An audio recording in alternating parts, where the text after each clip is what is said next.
खाजगी सावकारांच्या संदर्भात दोन प्रकार आहेत। एक लायसन्स्ड खाजगी सावकार आहेत, बाकी अवैध सावकारी करणारे आहेत। अवैध सावकाराचे तर सगळे जे काही त्यांनी दिलेले कर्ज आहेत ते अवैधच आहेत।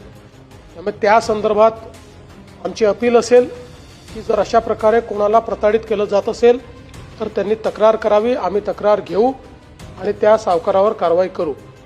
जो लायसन्स्ड सावकारी करतो आहे त्यांनीही नियमापेक्षा जास्त त्या ठिकाणी जर वसुली केली असेल किंवा जो काही आपला व्याजाचा दर ठरलेला आहे, दामदुपटीचे जे काही नियम आहेत, या सगळ्या नियमांच्या विपरीत जाऊन जर कुठल्या लायसन्स सावकाराने अशा पद्धतीनं कोणावर कर्ज लादलं असेल त्यांनीही तक्रार करावी।